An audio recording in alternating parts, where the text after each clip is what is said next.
राज्य भर में लू के हालात, सरकार ने जारी किए दिशा निर्देश। बढ़ते तापमान के बीच बिजली कटौती से लोग हलकान।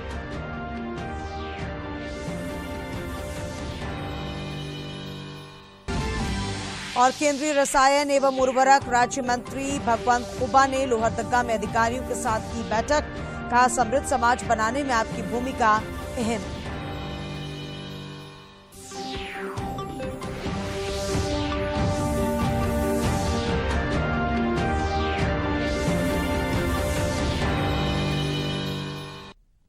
नमस्कार, खबरें झारखंड में आपका स्वागत है। मैं हूं अशिता आनंद और अब समाचार विस्तार से।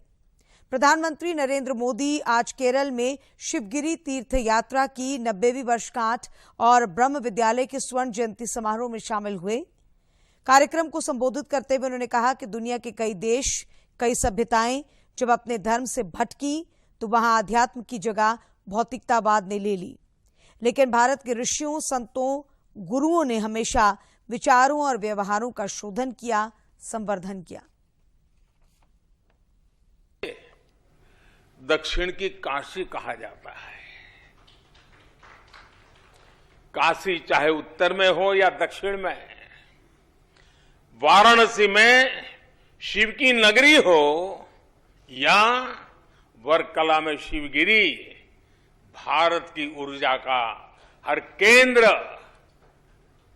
हम सभी भारतीयों के जीवन में विशेष स्थान रखता है। ये स्थान केवल तीर्थ भर नहीं है, ये आस्था के केंद्र भर नहीं है, ये एक भारत श्रेष्ठ भारत की भावना को एक प्रकार से उसका जागृत प्रतिष्ठान है। भारत के औषधि महानियंत्रक ने 6 से 12 वर्ष आयु वर्ग के बच्चों के लिए भारत बायोटेक द्वारा विकसित कोविड टीका कोवैक्सीन के आपात उपयोग को मंजूरी दे दी है। 5 से 12 वर्ष की आयु के बच्चों के लिए कार्बोवैक्स को भी आपातकालीन इस्तेमाल की अनुमति दी गई है। औषधि महानियंत्रक ने 12 साल से अधिक आयु के किशोरों के लिए ज़ाइकोव डी को भी मंजूरी दी है।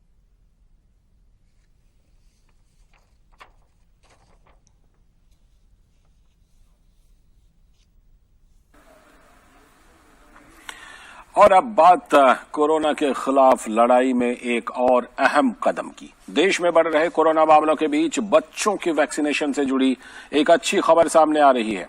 सरकार ने अब 6 से लेकर 12 साल तक के बच्चों को कोरोना रोधी टीकाकरण देने का फैसला किया है। इस टीकाकरण के लिए कोवैक्सीन को मंजूरी दी गई है। Drug controller general of India यानी DCGI ने मंगलवार को इसकी मंजूरी दे दी। इसके तहत 5 से लेकर 12 साल तक के बच्चों को बायोलॉजिकल ई की कॉर्बेवैक्स और 6 से लेकर 12 साल तक के बच्चों को भारत बायोटेक की कोवैक्सीन की डोज दी जाएगी। वहीं 12 साल से अधिक उम्र के किशोरों को जायडस कैडिला की कोरोना वैक्सीन ज़ाइकोव डी के 2 डोज दिए जाएंगे। केंद्रीय स्वास्थ्य मंत्री मनसुख मांडविया ने ट्वीट कर ये अहम जानकारी दी। DCGI ने कुछ शर्तों के साथ 6 से 12 साल के आयु वर्ग के लिए भारत बायोटेक की कोविड-19 वैक्सीन कोवैक्सीन को प्रतिबंधित आपातकालीन उपयोग की मंजूरी दे दी है। इससे पहले पिछले ही सप्ताह DCGI की विषय विशेषज्ञ समिति ने स्कूलों में बढ़ते कोरोना मामलों को देखते हुए 6 से 12 साल के बच्चों के लिए भारत बायोटेक की कोवैक्सीन की सिफारिश की थी। इस सिफारिश को अंतिम निर्णय के लिए देश में कोविड के मामलों में एक बार फिर बढ़ोतरी देखने को मिल रही है। केंद्रीय स्वास्थ्य मंत्रालय के अनुसार पिछले 24 घंटों के दौरान देश में 2483 नए संक्रमितों की पहचान की गई है। इस अवधि में 1970 संक्रमित स्वस्थ भी हुए हैं। इसके साथ ही देश में सक्रिय मामलों की संख्या 15,636 हो गई है।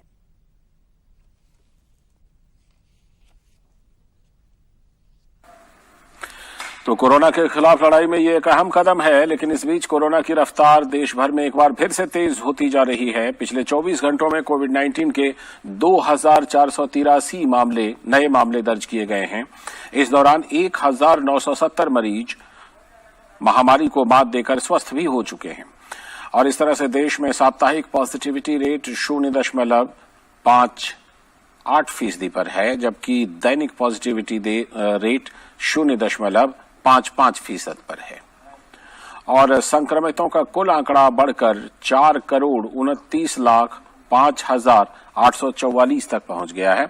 अब तक कोरोना महामारी को मात देकर ठीक होने वालों की संख्या भी बढ़कर 4,25,23,000।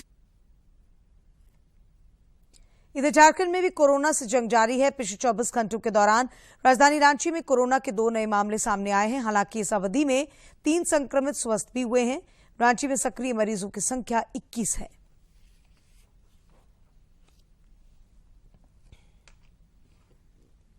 देश में कोरोना के खिलाफ जारी जंग में टीकाकरण अभियान तेज गति से जारी है। देश भर में अब तक 1,87,95,00,000 से अधिक कोविड रोधी टीके लगाए जा चुके हैं। दिए गए टीकाकरण अभियान के तहत देश में अब तक 187.95 करोड़ से भी अधिक कोविड रोधी टीके लगाए जा चुके हैं। वहीं बीते दिन 22.83 लाख से भी अधिक टीके लगाए गए। स्वास्थ्य मंत्रालय के अनुसार राज्यों और केंद्र शासित प्रदेशों को वैक्सीन की 192.85 करोड़ से भी ज्यादा डोज उपलब्ध कराई गई है। राज्यों और केंद्र शासित प्रदेशों के पास अभी भी वैक्सीन की 19 जामताड़ा में आज बिजली पानी की समस्या को लेकर पूर्व मुख्यमंत्री एवं प्रदेश भाजपा विधायक दल के नेता बाबूलाल मरांडी के नेतृत्व में भाजपा कार्यकर्ताओं ने रैली निकाली और प्रदर्शन किया। इस दौरान कार्यकर्ताओं ने बिजली कार्यालय का घेराव भी किया। जामताड़ा में बिजली कार्यालय के घेराव के दौरान बाबूलाल मरांडी ने राज्य सरकार पर जमकर निशाना साधा। उन्होंने कहा कि पूरे प्रदेश में बिजली पानी की स्थिति बेहद खराब हो चुकी है। राज्य सरकार को इसकी चिंता नहीं है। आज इस राज्य में बिजली की समस्या है, पानी की समस्या है, लॉ एंड ऑर्डर की समस्या है, भ्रष्टाचार है और राज्य में पूरी तरह से लूट मची हुई है। श्री मरांडी ने हेमंत सरकार पर आरोप लगाते हुए कहा कि सर्वत्र लूट का साम्राज्य कायम हो गया है। उन्होंने खनन पट्टा विषय पर बात करते हुए कहा कि राज्य सरकार में भ्रष्टाचार की परत दर परत खुल रही है। जितनी भी खनिज संपदा है, चाहे कोयला हो, बालू हो, पत्थर हो, लोहा हो, लूट हो रही है और लूटने में मुख्यमंत्री भी शामिल है, उनके परिवार भी शामिल है। अपने नाम से खदानों के लिए, पत्नी के नाम से औद्योगिक क्षेत्र में 11 एकड़ जमीन के लिए, भाई के नाम से, उनके प्रेस सलाहकार के नाम से खनन पट्टा, उनके विधायक प्रतिनिधि के नाम से खनन पट्टा, विधायक प्रतिनिधि के पत्नी के नाम से भी खनन पट्टा। अब धीरे धीरे परत दर परत खुल रहा है। पता नहीं कि इस राज्य को, इन लोगों की बस चले तो पता नहीं कि इस राज्य को भी लूट ले। बिजली, मुख्यमंत्री लीज प्रकरण समेत विभिन्न मुद्दों को लेकर प्रदेश भाजपा राज्य सरकार को लगातार घेरने की कोशिश कर रही है। जामताड़ा से सुभाष प्रसाद सिंह की रिपोर्ट। झारखंड प्रदेश कांग्रेस ने राज्य में 15 लाख नए सदस्य बनाने का लक्ष्य रखा था, लेकिन सिर्फ 7.5 लाख सदस्य ही बने हैं। पार्टी के प्रदेश अध्यक्ष राजेश ठाकुर ने आज रांची में संवाददाता सम्मेलन में बताया कि महज 6 माह में पार्टी 7.5 लाख सदस्य जोड़ने में सफल रही है। उन्होंने स्वीकार किया कि अभियान में कुछ देरी हुई है, पर राज्य गठन के 22 साल बाद ये पार्टी की बड़ी उपलब्धि है। इस बात का होता है कि मैं आप सबों से सीधा संपर्क में रहने वाला व्यक्ति हूं और शायद मुझसे पूर्व मुख्यमंत्री रघुवर दास द्वारा मुख्यमंत्री हेमंत सोरेन पर लगाए गए आरोपों पर आज झारखंड मुक्ति मोर्चा की ओर से जवाब दिया गया। पार्टी के वरिष्ठ नेता सुप्रियो भट्टाचार्य ने रघुवर दास पर पलटवार करते हुए कहा कि वे बिना सबूत के आरोप लगा रहे हैं। उन्होंने कहा कि माइनिंग लीज और मुख्यमंत्री के सहयोगियों पर आरोप लगाकर भ्रम फैलाने की कोशिश की जा रही है। वो चित्कार फिर से जग उठा। सोहराय नाम से ही रघुवर जी इस कदर चिढ़ जाते हैं, इस कदर मचल जाते हैं। आज इग्नू का 35वां दीक्षांत समारोह दिल्ली में आयोजित किया गया, जिसमें देश भर के विद्यार्थी शामिल हुए। शिक्षा, कौशल विकास और उद्यमिता मंत्री धर्मेंद्र प्रधान ने विद्यार्थियों को मेडल और प्रमाण पत्र दिए। वहीं इसे लेकर रांची में आयोजित कार्यक्रम को झारखंड सेंट्रल यूनिवर्सिटी के कुलपति प्रोफेसर क्षिति भूषण दास ने संबोधित किया।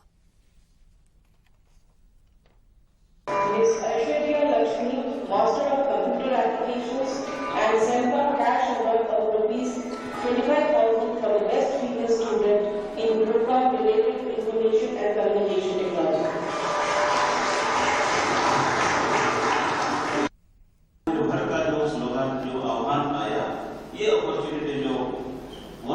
उसी दौरान यू कैन फाइंड आप देखिए कि कितने सारे एंटरप्रेन्योर्स हमारे बने।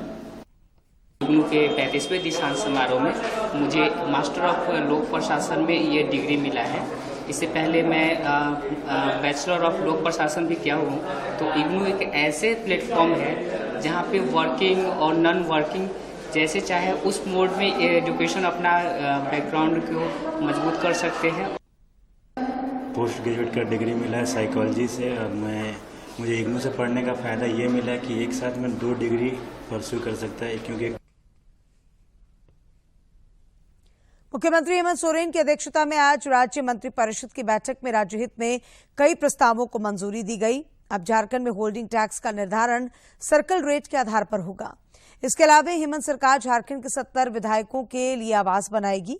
ये आवास विधानसभा के पास स्थित कूटे में बनाया जाएगा। आवास निर्माण में कुल 203 करोड़ की लागत आएगी। कैबिनेट में होल्डिंग टैक्स का प्रस्ताव नगर विकास विभाग द्वारा लाया गया, जिसमें झारखंड नगर पालिका संशोधन विधेयक 2021 शामिल है।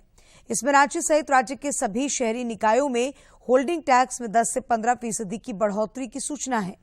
इसके अलावा राज्य में बिजली की जो समस्या हो रही है, उसे देखते हुए सरकार एनटीपीसी और डीवीसी को 1690 करोड़ रुपए का टैरिफ सब्सिडी का भुगतान करेगी।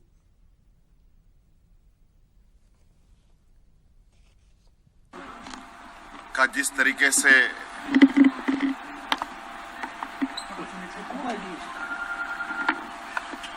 एक कहर बरपा रहा है,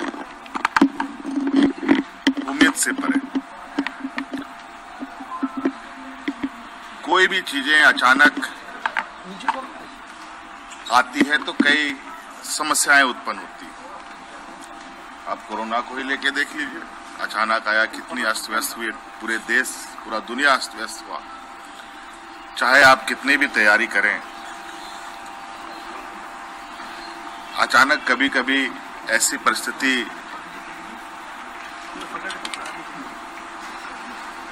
उत्पन्न होती है जहां ये समस्या सबको झेलना पड़ता है। आज मैं सिर्फ ही नहीं बल्कि लगातार इस चीज पर नजर रखता हूं। केंद्रीय जनजातीय मामलों के मंत्री अर्जुन मुंडा नागालैंड के दौरे पर हैं। आज उन्होंने वहां एकलव्य विद्यालय की आधारशिला रखी। इस दौरान उन्होंने कहा कि केंद्र सरकार लगातार जनजातीय समाज के उत्थान के लिए प्रयास कर रही है। नागालैंड के किफायर आकांक्षी जिला के अधिकारियों के साथ उन्होंने समीक्षा बैठक भी की।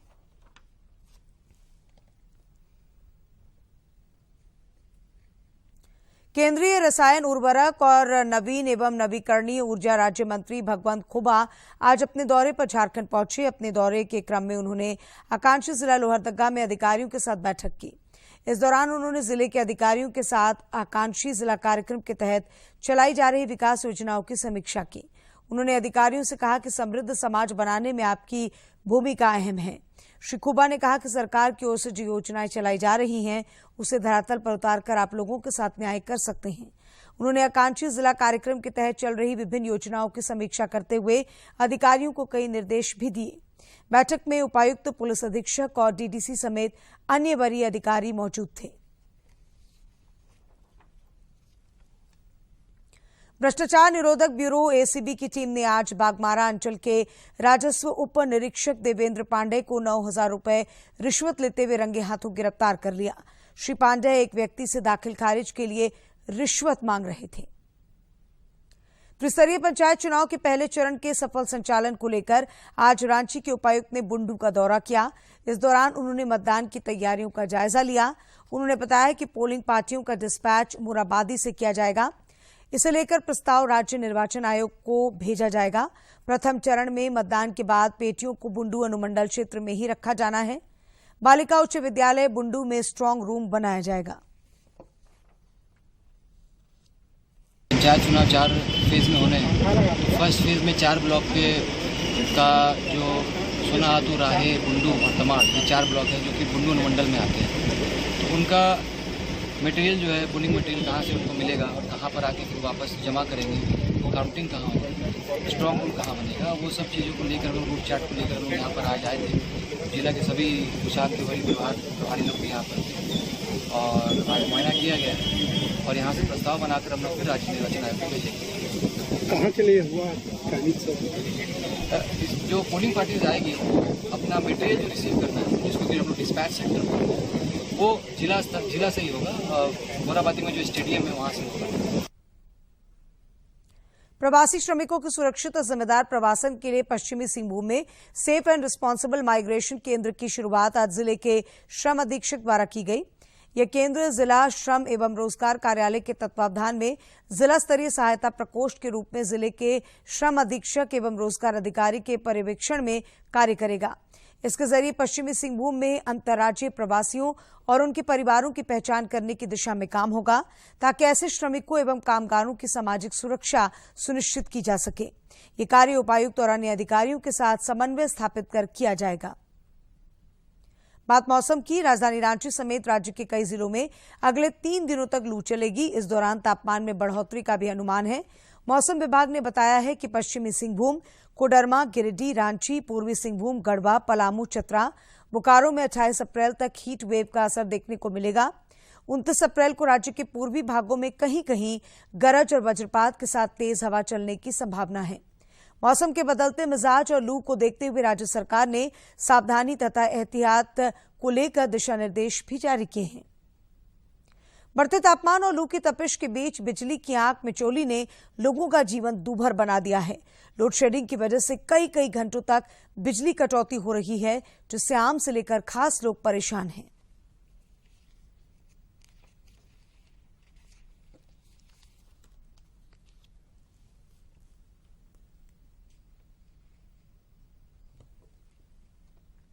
हम लोग का सुबह मॉर्निंग स्कूल रहता है, जिसके चलते हम लोग पढ़ नहीं पा रहे। हमारे यहाँ एग्ज़ाम चल रहा है और 7-7, 8-8 घंटा चल जाता है लाइन, जिसके चलते हम लोग पढ़ नहीं पा रहे हैं। रहती है, आदमी सो नहीं सकता है।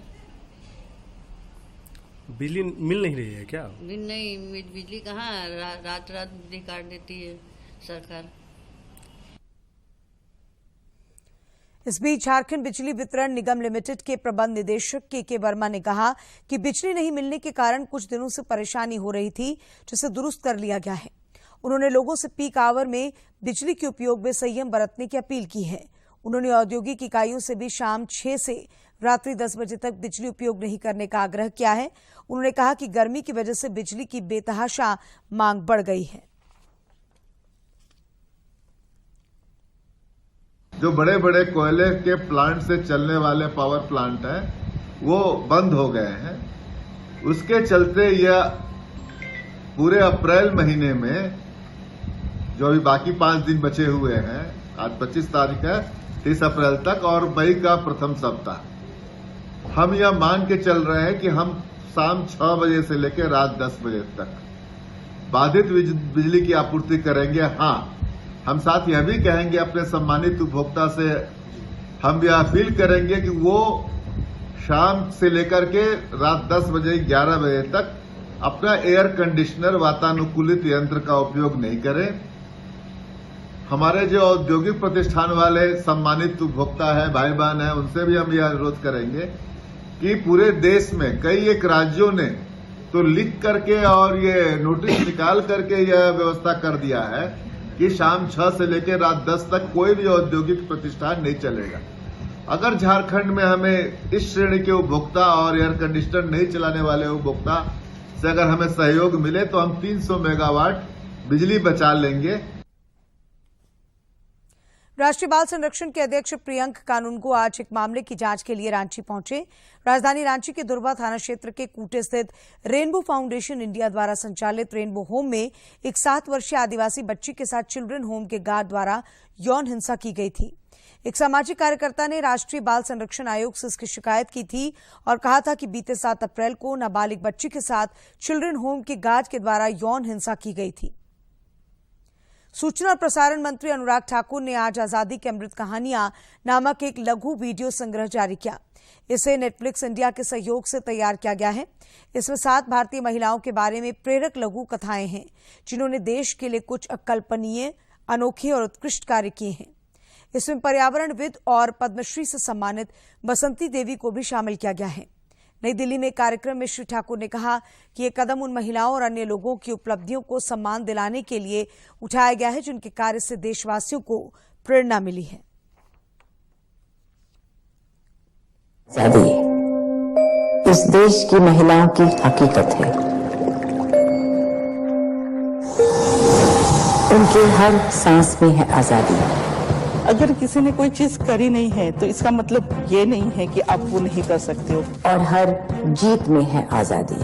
When you do On 15th of August 2022, India marks the 75th year of its independence. And to commemorate this momentous occasion, Prime Minister Modi inaugurated Azadi Ka Amrit Mahotsav on 12th March 2021 on the anniversary of Dandi March, 75 weeks before the 75th anniversary. Since then, India has come together to celebrate the Mahotsav through more than 25,000 events in all states, union territories, and in 150 countries across the world. The plank of Jan Bhagidari has been at the core of this commemoration, transforming the Mahotsav with a mass movement. Jan Bhagidari से जन आंदोलन बनाने का प्रयास किया है। Ministry of Information Broadcasting has been a vital part of Amrit Mahotsav and taking forward the spirit of celebration through a series of activities, through special broadcast on radio, television, and many programs have been telecasted in the last so many years. Today we are here to launch the Azadi Ki Amrit Kahaniyan. We are celebrating Azadi Ka Amrit Mahotsav, and this is one of the initiatives to celebrate the achievement of women and others who inspire us across India. और अब कुछ खबरें राज्य के विभिन्न जिलों से।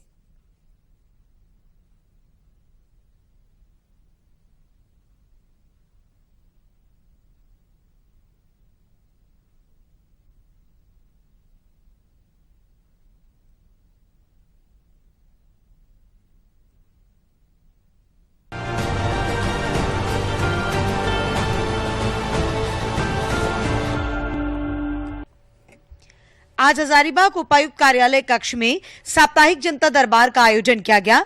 उपायुक्त ने जिले के दूरदराज गांवों और शहर से आए लगभग 2 दर्जन से अधिक लोगों की समस्याओं को सुना। साथ ही उन्होंने समस्याओं के निवारण हेतु संबंधित पदाधिकारियों से वार्ता कर प्राथमिकता के आधार पर निष्पादन करने के निर्देश दिए। आज गुमला में साप्ताहिक जनता दरबार लगाया गया, जिसमें जिले के उपायुक्त ने फरियादियों की व्यक्तिगत एवं सामूहिक समस्याओं से अवगत होते हुए संबंधित पदाधिकारियों को समस्याओं के निष्पादन के लिए कार्रवाई करने का निर्देश दिया। पेयजल एवं स्वच्छता प्रमंडल गुमला द्वारा गुमला जिला अंतर्गत सभी प्रखंडों में ड्रिल्ड नलकूपों की मरम्मत के लिए आए 21 आवेदनों पर कार्रवाई करते हुए खराब पड़े नलकूपों की मरम्मती की गई। साथ ही जलापूर्ति बहाल कर दी गई है। रांची के कांटाटोली और डंगराटोली के बीच ऑटो की चपेट में आने से महिला की मौत हो गई। महिला को टक्कर मारने वाले ऑटो का नंबर पुलिस को उपलब्ध कराया गया है। पुलिस मामले की जांच कर रही है। गिरिडीह के डुमरी थाना इलाके के नागाबाद में फाइनेंस कर्मी से हथियार के बल पर 30,000 रुपए की छिनतई की गई है। इस दौरान अपराधियों ने उसे बुरी तरह से पीटा। उसे गंभीर हालत में अस्पताल में भर्ती कराया गया है। पुलिस जांच में जुटी है। करीब 6 माह से मलेशिया में फंसे गिरिडीह समेत राज्य के 30 मजदूरों में से 10 मजदूरों का पहला जत्था आज वतन लौट रहा है। वतन वापसी के लिए मलेशिया की राजधानी कुआलालंपुर से सोमवार की देर शाम को ही ये उड़ान भर चुके थे। मलेशिया में फंसे मजदूरों ने सोशल मीडिया के जरिए केंद्र और राज्य सरकार से मदद की गुहार लगाई थी। लातेहार जिले में हो रहे त्रिस्तरीय पंचायत चुनाव के विरोध में अखिल भारतीय टाना भगत संघ ने आज डीसी ऑफिस का घेराव किया। वे तिरंगा झंडा के साथ लातेहार समाहरणालय पहुंचे और घंटी बजाने लगे। टाना भक्तों ने जिला प्रशासन पर आरोप लगाया है कि जानबूझकर टाना भगतों को परेशान किया जा रहा है। रांची जिले के चान्हो प्रखंड में सिंचाई के दौरान करंट लगने से किसान की मौत हो गई है। मसमानो निवासी फ्रांसिस कुजूर सिंचाई का कार्य कर रहे थे। इसी दौरान करंट लगने से उनकी मौत हो गई।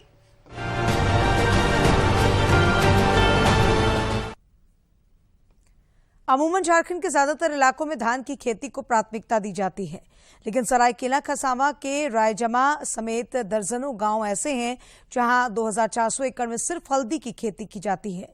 कई पीढ़ियों से हल्दी के उत्पादन से जुड़े यहाँ के 1200 से ज्यादा किसान अब ट्राइफेड और पलास के मार्ट के जरिए बाजार मिलने से न केवल आत्मनिर्भर बन रहे हैं बल्कि विकास की एक नई परिभाषा भी गढ़ रहे हैं।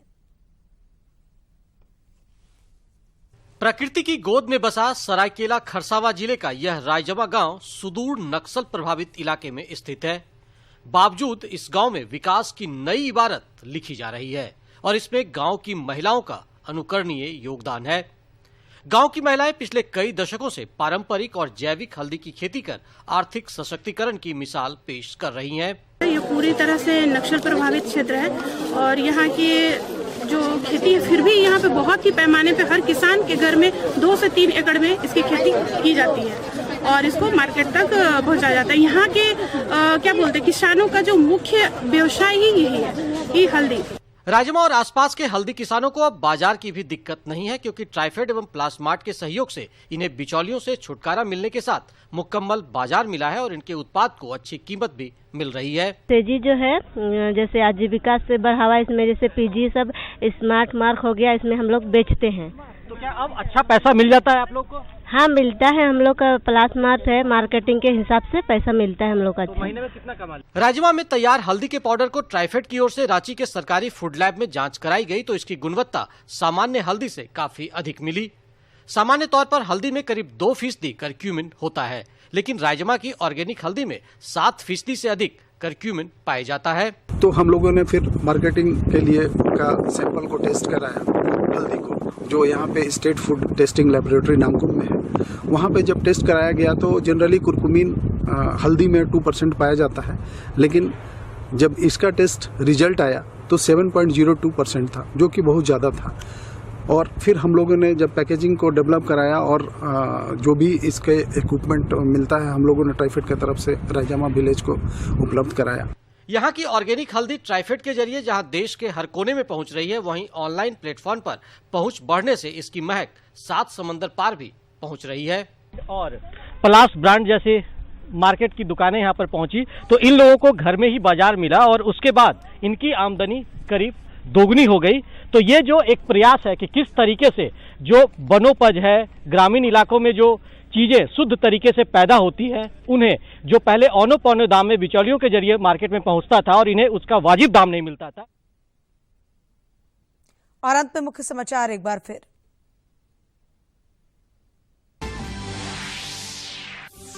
मुख्यमंत्री हेमंत सोरेन की अध्यक्षता में कैबिनेट की बैठक, राज्य हित में कई महत्वपूर्ण प्रस्तावों पर लगी मुहर।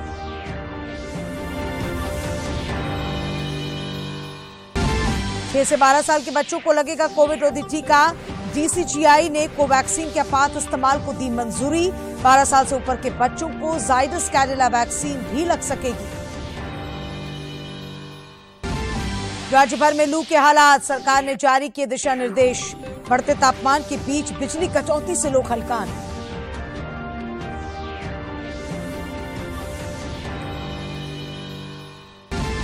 और केंद्रीय रसायन एवं उर्वरक राज्य मंत्री भगवंत खुबा ने लोहरदगा में अधिकारियों के साथ की बैठक। कहा समृद्ध समाज बनाने में आपकी भूमिका अहम।